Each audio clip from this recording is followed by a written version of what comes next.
내가 여호와를 기다리고 기다렸더니 귀를 기울이사 나의 부르짖음을 들으셨도다. 나를 기가 막힐 웅덩이와 수렁에서 끌어올리시고 내 발을 반석 위에 두사 내 걸음을 견고하게 하셨도다. 새 노래 곧 우리 하나님께 올릴 찬송을 내 입에 드셨으니 많은 사람이 보고 두려워하여 여호와를 의지하리로다. 아멘. 저도 나를 일으켜 세우신다. 하나님을 앞에도 넣어보고요. 뒤에도 한번 넣어보십시오. 제목에서.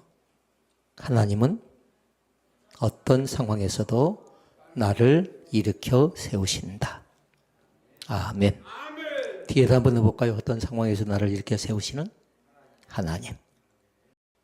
세 가지예요. 첫째는 뭐예요? 어떤 상황에서도 나를 일으켜 세우신다. 아멘. 그리고 하나님을 앞에 넣는다고 했어요.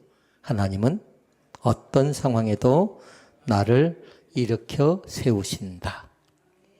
하나님을 뒤에 넣습니다. 어떤 상황에서도 나를 일으켜 세우신 하나님. 말씀 제목이 이해가 잘 되어졌으면 좋겠습니다. 말씀 제목 안에 우리의 신앙의 답이 다 나와져 있다고 생각을 합니다. 성경에 많은 인물들의 이야기가 기록됐습니다. 그런데 성경을 보니까요, 넘어진 사람들의 이야기는 아닙니다. 다시 말씀을 드리면 넘어졌다가 다시 일어나서 은혜 받은 사람들의 이야기가 성경이답니다. 이 가운데도 마찬가지로 넘어진 사람이 있을 수 있습니다. 그런데 넘어진 사람들의 이야기가 뭐라고요? 성경에 기록된 말씀인데 이 시간에도 우리 사랑하는 성들도 마찬가지입니다. 때론 넘어집니다. 건강 때문에 넘어진 사람도 있고요. 사람 때문에 넘어진 사람도 있고요. 사랑 때문에 넘어진 사람도 있고 경제적인 문제 때문에 넘어진 사람들도 있습니다. 근데 뭐라고 했죠? 성경은 넘어졌다가 다시 일어나서 하나님을 만난 사람들의 이야기인 것을 믿습니다. 반드시 하나님을 만나야 돼요. 일어났으면요. 근데 반드시 하나님께 뭐냐면 우리를 찾아오셔서 우리를 만나 주신다는 사실을 마음속 깊이 믿을 수 있기를 바랍니다. 믿음의 조상함은 누구지요? 아브라함이죠. 아브라함은 어떻게 하냐면요. 두려움 때문에 자기 아내를 누이라고 속입니다. 또 있습니다. 모세는 어쩝니까? 모세에게 있는 건 뭐냐면요. 분노, 혈기입니다. 분노 앞에 넘어졌습니다. 엘리야는 낙심합니다. 베드로는 실패하고 그 다음에 어떻게 하죠? 예수님을 3번씩이나 부인하는데 거기에서 여지없이 무너집니다. 근데 그들의 공통점이 있다고요. 그들의 공통점은 다른 것 아니었어요. 넘어지지 않았던 사람이 아니라 하나님께 다시 일으켜서 세워주신 사람들이 바로 아브라함이었고 모세였고 그 다음에 엘리야였고 그 다음에 베드로였고 이 시간 마찬가지 우리도 하나님께서 세워주신 줄로 믿습니다. 그리고 오늘 본문에 나와 있습니다. 본문은 뭐냐면요. 다윗의 경험인데 인생의 깊은 웅덩이에 있었습니다. 그런데 하나님께서 3가지를 해요. 하나는 뭐냐면 그 웅덩이 가운데 제일 먼저 한 건 뭐냐면요. 건져내 주십니다. 건져냈다. 그게 첫 번째 것이. 그리고 또 건져내고 나서 하신 것이 있어요. 그건 뭐냐면요. 그냥 놔두지 않습니다. 반드시 뭐예요? 세워주십니다. 원래 있던 자리로. 그리고 말씀 속에 보니까 원래 있던 자리를 세우실 뿐만 아니라 반드시 그 입에다가 주신 것이 있어요. 뭘 주죠? 이제 노래를 주는데 새 노래를 허락해 주신 줄로 믿습니다. 그러니까 우리가 이 말씀 속에서 3가지를 잘 기억하려고 하나는 건져냈다, 그리고 세우셨다, 입에는 옛날 노래가 아니에요, 이제. 옛날에 그냥 불렀던 노래가 아니라고요. 거기서 만난 하나님의 노래는 굉장히 귀한 노래고 간증의 노래고 은혜의 노래랍니다. 힘이 있는 노래랍니다. 그런데 성경은 거기에 맞추지 않아요. 그 3가지를 먼저 잘 기억하라고요. 다시 해볼까요? 건져냈다. 2번째, 세우셨다. 입에는 새 노래를 주셨다. 그런데 4번째 말씀이 중요해요. 4번째는 뭐냐면요. 그 다윗을 통해서 많은 사람들이 다윗이 웅덩이에 빠졌다가 노래하는 그 모습을 보고 세우는 그 모습을 보고 건져내는 그 모습을 보고 많은 사람들이 하나님을 바라보게 되었다라는 것이 말씀의 핵심입니다. 그러니까 대부분 사람들이 세 가지만 기억한다고요. 건져냈다, 세우셨다, 새 노래만 기억하는데 그 사람을 통해서 뭐 한다고 하나님께서 다른 사람에게도 복이 되고 다른 사람에도 은혜가 되게 만들어줬다는 사실을 마음속 깊이 믿을 수 있기를 바랍니다. 하나님 어떤 상황에도 하나님의 사람을 다시 일으켜 세워주시는 분입니다. 그 하나님을 먼저 마음속에 믿자고요. 먼저 그 사실을 정확하게 기억했으면 좋겠습니다.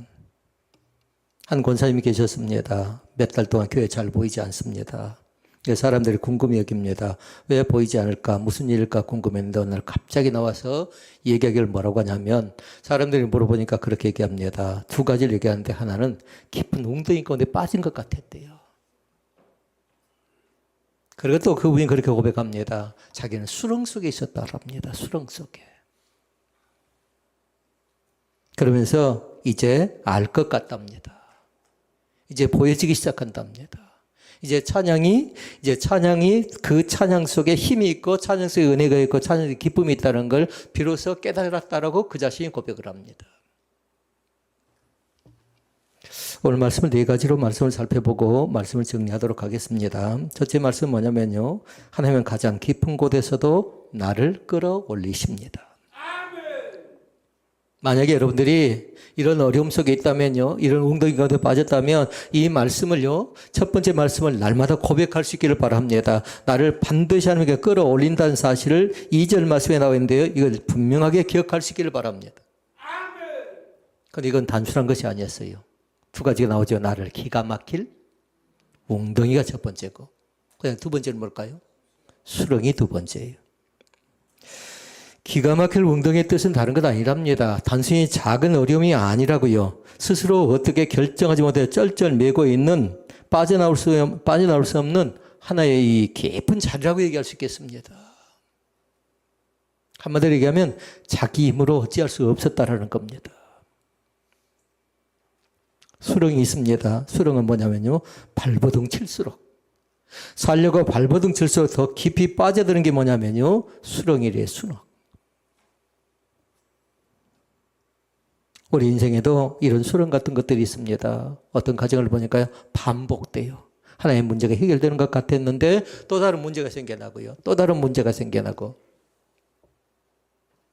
반복되는 실패가 있습니다. 어떤 가정은 아직까지 하나하나 문제가 태산처럼 쌓이는데 해결하지 못한 모든 문제가 있습니다. 또 어떤 가정을 보니까 사람들의 관계 속에서 상처가 이만저만이 아닙니다. 상처받아서 이렇게 찢기고 저렇게 찢기고 마음도 상하고 몸도 상하고 또 생각도 망가져버리고, 또 어떤 사람은 그렇게 있습니다. 질병 때문에 고통을 당하고 있는 사람이 있는데요. 이것이 어디까지 연결돼 버리냐면요, 반드시 몸은 마음으로 연결되고 마음은 뭘로 연결될까요?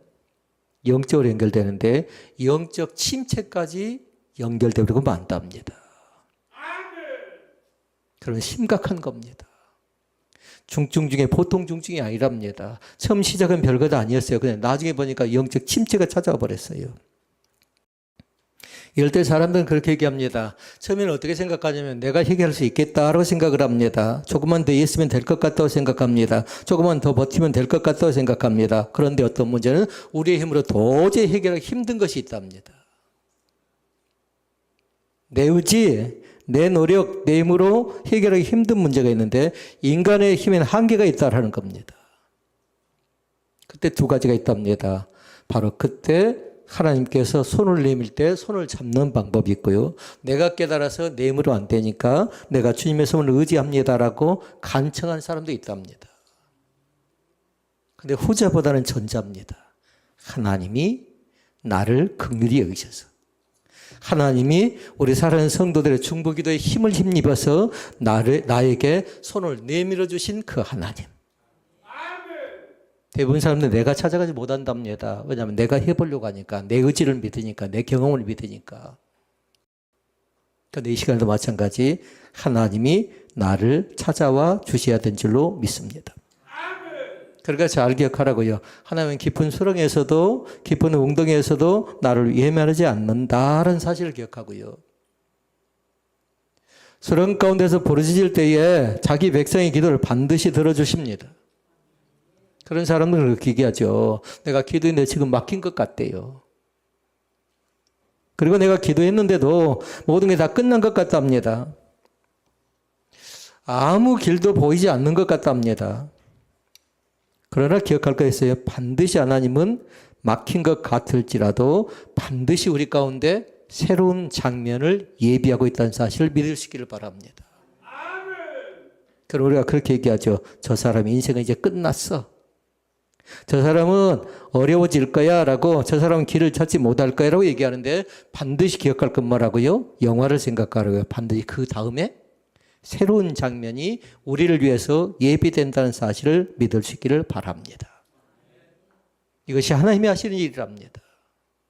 사람들은 안 된답니다. 막혔답니다. 쩔쩔맵니다. 어렵다고 포기하려고 합니다. 그런데 뭐냐면 하나님께서는 다음 장면을 예비하면서 그 길 가운데 우리를 초대하실 때에 맞아들이는 귀한 은혜가 우리 가운데 있어지기를 원합니다. 지금 웅덩이 가운데 있는 것 같을지라도 하나님은 그 자리에서 우리를 버리지 않으십니다. 반드시 뭐가 있어야 될까요? 하나님의 때가 되면. 믿습니까? 반드시 하나님의 때가 되면 우리를 다시 끌어올리셔서 다음 장면이 선하게 우리 가운데 펼쳐져 가게 될 것을 확인하는 귀한 은혜가 우리 가운데 있어지기를 원합니다. 둘째 말씀입니다. 끌어올렸지요. 그 다음에 뭐 한다고 했죠? 세운다고 했습니다. 세운다고. 하나님은 흔들리는 나를 반석에 다시 세워줍니다. 2절 말씀에 얘기합니다. 내 발을 반석에 두사 내 걸음을 견고하게 하셨도다. 이렇게 말씀하죠. 내 걸음을 견고하게 하셨도다라고. 하나님은 그때 당시 단지 우리를 어려움 속에 건져내는 분만은 아니라고요. 끌어냈잖아요. 반드시 그 뒤에 뭐 한다고요? 건져낸 뒤에는 다시 흔들리지 않도록 견고하게 세운다고요. 이거 신앙의 단계답니다. 어떤 사람은 첫 번째 단계에 세맨 사람이 있고요. 두 번째 단계에 견고하게 세우는 과정 가운데 찾아와서요. 신앙을 다지면서 기초와 기본 가운데 들어간 사람도 있답니다. 이때 사람들은 의지한 게 있습니다. 세상에 사람을 의지합니다. 돈을 의지합니다. 그리고 건강을 의지합니다. 환경을 의지합니다. 그러나 잘 기억할 건 뭐냐면요. 다 이것들은 변하게 되어져 있습니다. 사람도 변합니다. 건강도 변합니다. 환경도 변합니다. 어제까지 괜찮았어요. 그런데 오늘 갑자기 흔들릴 수도 있고요. 믿었던 사람이 나를 실망시킬 수도 있고요. 하나님을 의지한 사람이 환경이 어렵게 되니까 흔들려서 완전히 신앙의 바닥을 치는 사람도 있습니다. 하나님은 실패한 사람을 버리는 분이 결단코 아니십니다. 반드시 뭐예요? 다시 세우십니다. 반석에 다시 세워주십니다. 하나님은 우리의 계획을 멈추게 하시고 때로는 기다리게 하신다고요. 그러면 사람들이 답답해하죠. 우리의 계획이 차근차근 착착 진행되어져야 되는데 멈추게 할 때 사람은 그 시간 낭비라고 생각합니다. 그러나 기억 잘하라고요. 멈추게 할 때 다음 장면을 생각하라고요. 대체 어떻게 계획하실까? 멈출 때는 세 가지 깊은 뜻이 있답니다. 하나는 뭐냐면요. 인생의 기초를 다지고 계시는 시간이라고 믿으면 돼요. 그 사람의 신앙에 기초를 다지고 있다고요. 근데 그게 차곡차곡 잘 쌓이지요. 차곡차곡 잘 쌓이게 되면요. 그 사람의 신앙이 견고하게 세워져 갑니다. 그러니까 어려움이 닥쳐보면 때로 어떤 사람은 돈을 줘보면요. 어떤 사람은 시간을 줘보면 금방 알 수 있답니다. 어려움이 닥치면 낙담한 사람이 있고요. 시간을 주니까 시간을 함부로 쓰는 사람이 있고요. 돈을 함부로 낭비한 사람도 있답니다. 그런데 하나님께서 뭐 한다고요? 우리 인생의 기초를 지금 새롭게 만들어가고 계신다고요. 그러면서 기억할 거 있어요.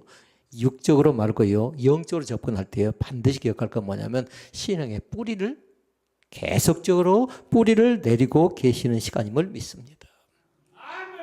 그래야 흔들리지 않는답니다. 그래야 쉽게 넘어지지 않는답니다. 그러니까 세 번째는 뭐냐면 그러면서 견고하게 세워간다고요. 그래야 네 번째 항목까지 들어갈 수가 있는 거죠. 세워서 노래하고 다른 사람까지도 세워나가는 그런 귀한 은혜가 있는데 견고하게 내가 세워져 갈 때에 다른 사람에게도 선한 영향력이 나타날 줄로 믿습니다. 이 시간 스스로에게 한번 질문해 보도록 하십시다. 과연 무엇이 나를 이렇게 힘들게 하고 어렵게 하고 흔들고 있을까요? 각자 이유가 있겠죠. 그러나 기억할 건 뭐냐면 하나님께서 그래도 나를 반석 위에 어떻게 한다고요? 세워주십니다.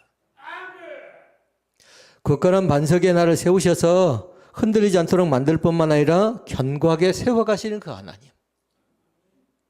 그리고 오늘 말씀은 다른 것 아니에요. 견고하게 나를 세우셨다. 그리고 나를 끌어올리셨다 할 때 그 뒤에 뭐가 들어가면 좋겠습니까?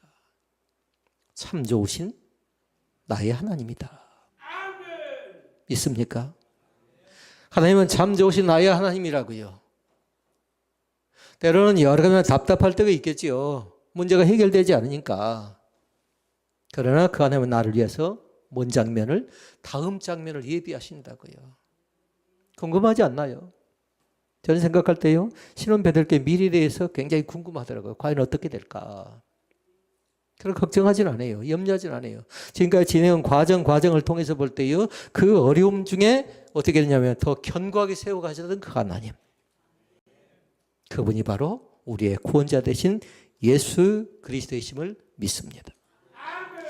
주님만이 주님의 존재가 더욱더 드러나기를 원하고요. 이 교회를 통해서 하나님의 큰 영광의 도구로 쓰임받는 귀한 교회가 신혼 베델교회가 되어야 될 줄로 믿습니다. 끌어올렸습니다. 그리고 두 번째는 세웠습니다. 세 번째, 우리 입에 노래를 주는데 무슨 노래? 이제 새로운 노래를 주신다고요. 3절은 말합니다. 같이 읽어볼까요? 새 노래 곧 우리 하나님께 올릴 찬송을 내 입에 두셨으니. 웅덩이에서 건져냈습니다. 수렁에서 건져냈습니다. 기가 막힐 것이었죠. 그런데 뭐냐면 이제 그 사람이 웅덩이에 있을 때는 찬송이 나오지 않았어요. 한숨만 나왔습니다. 눈물만 나왔습니다. 탄식이 나왔습니다. 그런데 감사하게도 마음이 무너지고 나니까 그때는 깨닫지 못했는데요. 마음이 무너지면 그 다음에 뭔 줄 아십니까? 입술도 같이 무너진답니다. 우리는 늘 배우죠. 범사에 감사로 배우죠. 그런데 감사 대신에 마음이 무너지고 나니까 입술이 무너졌죠. 그럼 뭘까요? 감사 대신에 원망이 나온답니다. 찬양보다는 불평이 나올 때가 있답니다. 그러나 잘 기억하라고요. 하나님께서 우리를 건져내시면 우리의 입술이 이제 부정적인 것에서 긍정적인 시야로 바꿔져 간답니다. 원망이 뭐가 될까요? 감사가 될 줄로 믿습니다. 불평이 찬양이 됩니다. 절망이 간증이 되기도 합니다. 이것이 뭘까요? 세 번째 말씀으로. 이것이 바로 새 노래랍니다. 이제 옛날 노래하고는 달라요. 새들은 노래가 전혀 문제가 없어서 부르는 노래가 아니라고요. 문제를 극복하고 하나님을 새롭게 경험한 사람들이 부르는 노래라고요. 그리고 이스라엘 백성들은 여러 과정을 거치고 나서 부르는 노래가 뭔 줄 아십니까? 승전가입니다. 승전가. 개선가라고요. 오늘 사랑하는 성도들 가운데 이 노래에 대한 고백이 진심으로 우리 가운데 나타날 수 있기를 바랍니다. 한 권사님 계셨습니다. 암으로 오랫동안 병원에 입원하게 됩니다. 상당히 중증입니다. 그러기에 권사님이 그렇게 생각합니다. 처음에는 원망, 두려움입니다. 그러면 생각해요. 왜 하필은 나에게 이런 질병이 찾아왔을까 생각하는데 눈물이 마르지 않습니다. 그런데 그날부터 생각하기를 그래서 내가 믿는 사람이었는데 하루에 한 곡씩 정도는 매일 하루에 한 곡씩 정도는 찬송가를 부르겠다고 마음속에 다짐을 합니다. 그러면 장기간 동안 입원해 있었는데요. 그곳에 찬양을 열심히 부릅니다. 특히 기억에 남는 찬양이 있었어요. 우리 조금 이따가 이 부를 찬양인데요. 나의 갈 길 다 가도록 찬양을 부를 때마다 눈물이 마르지 않습니다.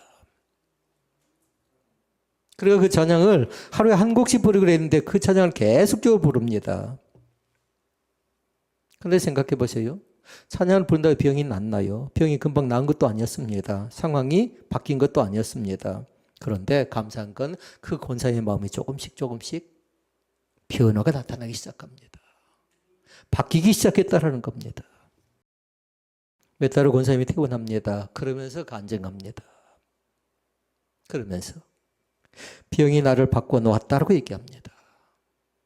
예전에는 입술에 불평이 많았는데 이제는 살아있는 하루가 감사하고 숨 쉬는 것만으로도 입에서 찬양이 나옵니다라고 간증합니다.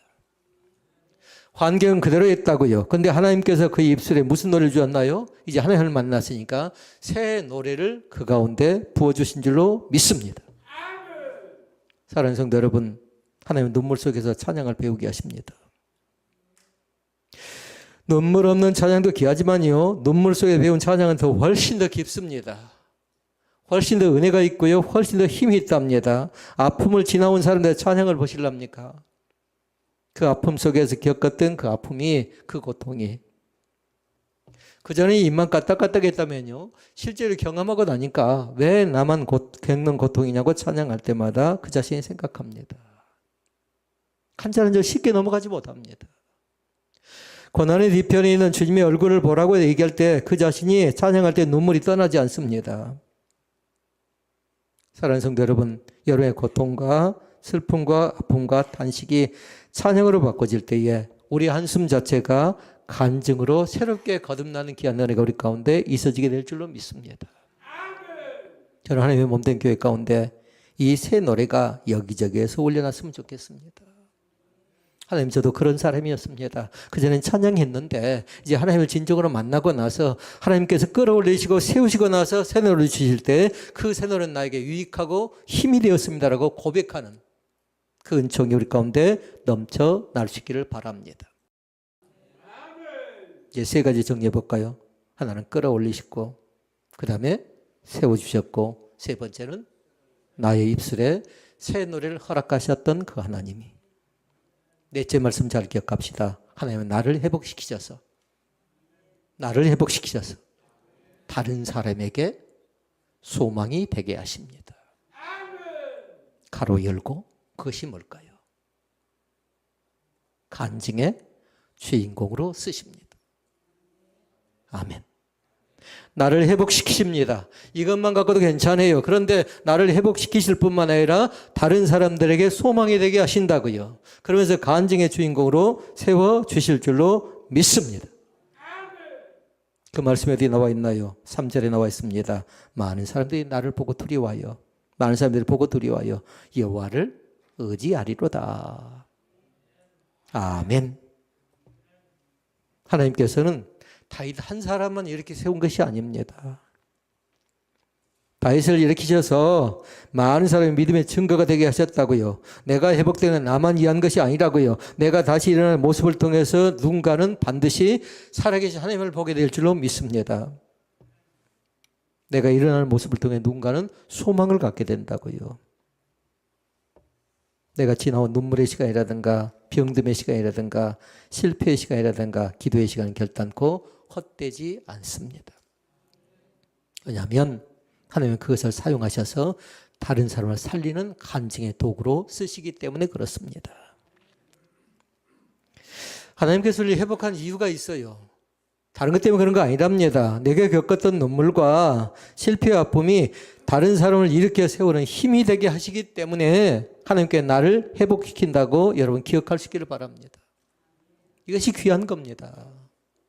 나만을 생각한 거 아니라고요. 나 때문에 형제가 좋고 자매가 좋고 교회가 좋고요. 나 때문에 나라와 민족이 좋다면 얼마든지 나를 통해서 하고자 하는 선한 목적이 우리 가운데 충만하게 임재하기를 주의 이름으로 축복을 드립니다. 말씀에 대한 결론입니다. 하나님은 우리를 오늘 또 일으켜 세우고 계심을 믿습니다. 혹시 기가 막힐 웅덩이 가운데 빠져 있는 사람은 없습니까? 대체로 그렇게 얘기하죠. 나는 이제 끝났다고 얘기합니다. 난 다시 일어설 수 없다고 얘기합니다. 너무 늦었다고 얘기합니다. 이렇게 생각할 사람 상당히 많습니다. 그러나 하나님이 개입하십니다. 하나님 말씀합니다. 아직 끝나지 않았다. 내가 너를 이렇게 세우겠다라고 말씀할 때에 그 세미한 음성을 들으실 수 있기를 바랍니다. 첫째 말씀 웅덩이 나왔잖아요. 하나님의 웅덩이에서 끌어올리시는 하나님. 그분이 누구라고요? 참 좋으신 나의 하나님. 반석에 세우신다고 말씀하셨지요. 반석에 세우신 그 하나님이 참 좋으신 나의 하나님이시라고요. 새 노래를 주신 하나님이라고 했죠. 우리는 그 하나님을 어떻게 한다고요? 참 좋으신 나의 하나님으로 고백합니다. 우리의 회복을 통해 다른 사람의 소망을 주신 하나님, 그 하나님도 마찬가지로 나에게 있어서는 참 좋으신 나의 하나님 되심을 마음속 깊이 되새기는 축복이 우리 가운데 나타날 수 있기를 바랍니다. 나는 결단코 혼자가 아닙니다. 왜냐하면 나와 함께 동행하신 그 하나님이 나의 삶 가운데 날마다 역사하시기 때문에 그렇습니다. 그래서 말씀 표가 뭐였던가요? 모든 일상을 하나님과 함께 걸어가자고요. 나의 기도도 마찬가지고, 나의 답답함도 마찬가지고, 나의 속상함도 마찬가지로 하나님께 내 마음을 보여드리고요. 주님께서 일하실 걸 기대하는 사랑하는 믿음의 성도들이 다 되시기를 주님의 이름으로 부탁을 드립니다. 기도하시겠습니다.